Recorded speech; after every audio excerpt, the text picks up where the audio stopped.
किया गया है या सही में उस सीट पर दिव्यांग लोग हैं, इसकी जांच होनी चाहिए। आज का एक दिन का आंदोलन नहीं है। सरकार ने हमारी मांगों पर अगर विचार किया होता तो शायद ऐसी स्थिति उत्पन्न नहीं। एक व्यक्ति भी अगर पूरी कॉन्फिडेंस के साथ सरकार से लड़ने के लिए तैयार हो जाए तो हमारा आंदोलन सक्सेस है। लोगों तक अपनी बात भी पहुंचा रहे हैं और हमारा आंदोलन भी अच्छा से चलेगा और आगे की रणनीति हमारी होगी।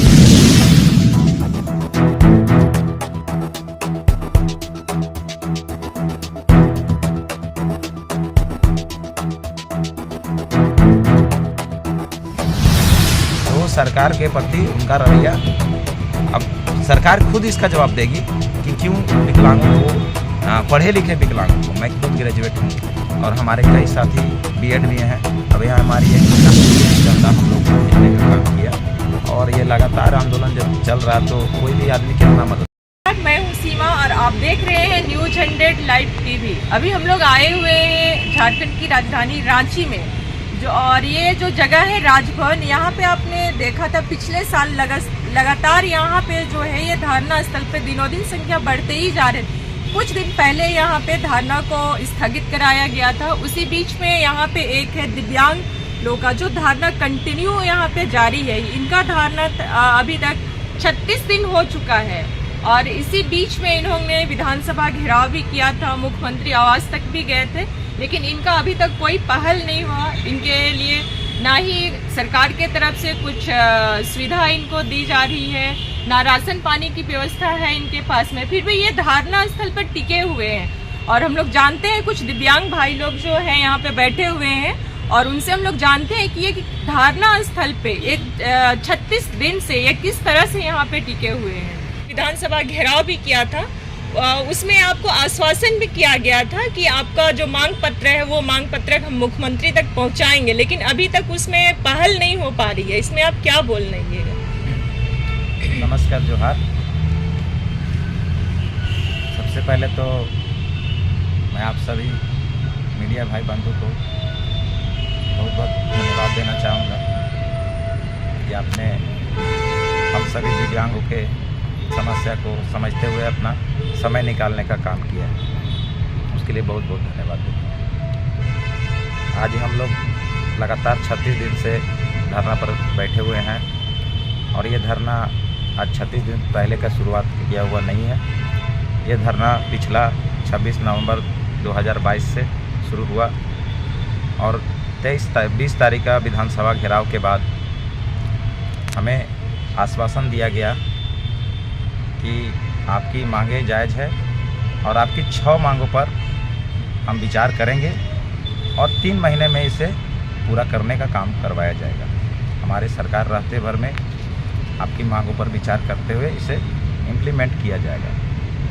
हम लोगों ने भी सभी का विश्वास करते हुए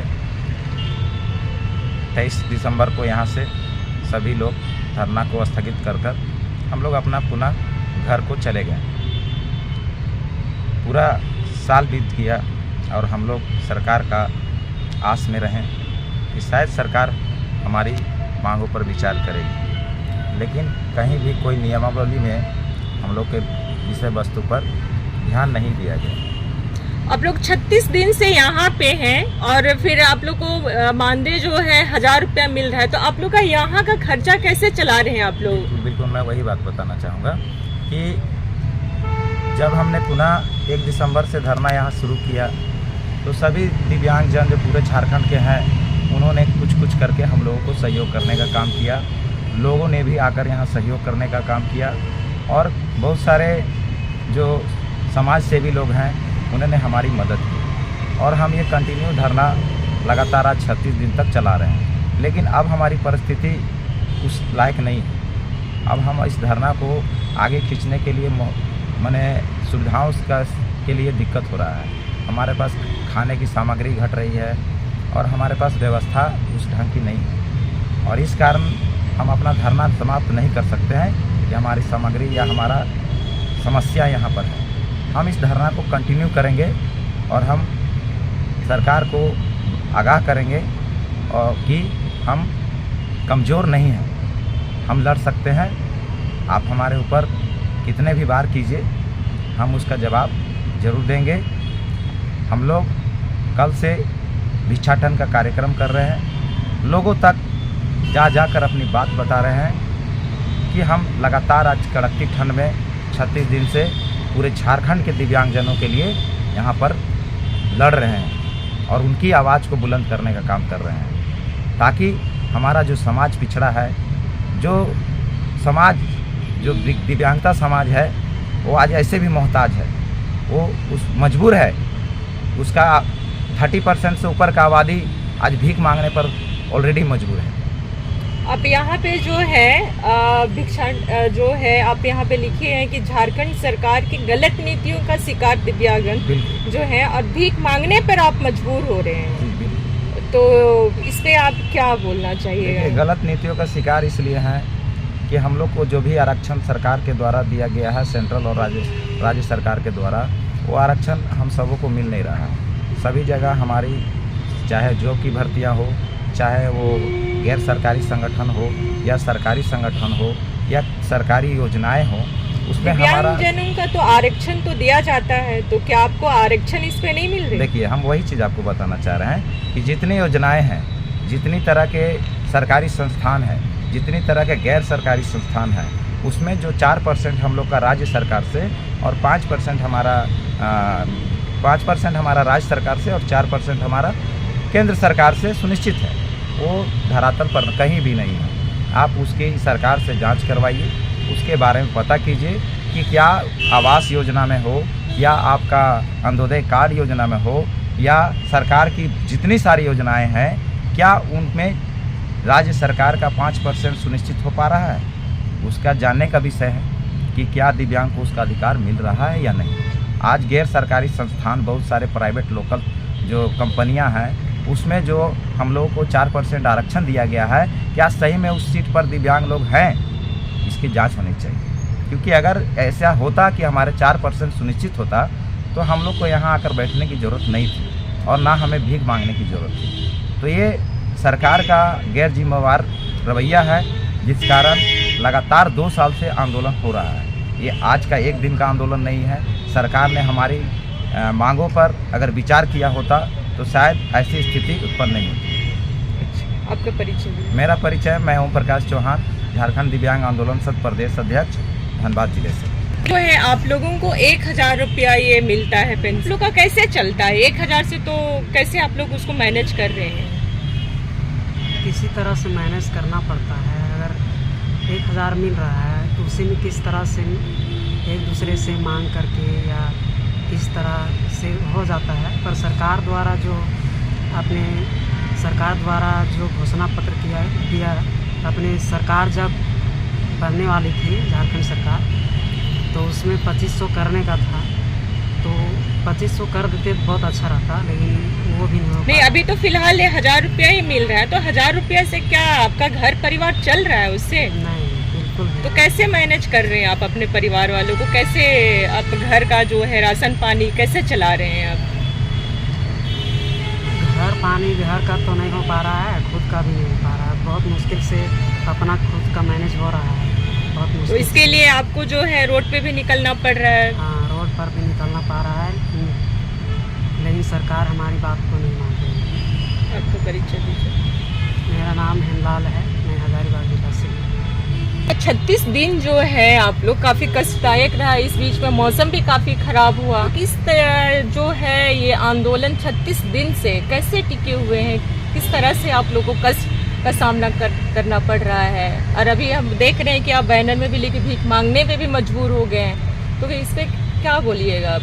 इसमें देखिए हम यही बोलेंगे, देखिए सब हर विकलांग के लिए अधिकार चाहिए, हर विकलांग के लिए देखिए मांग रहे आपका।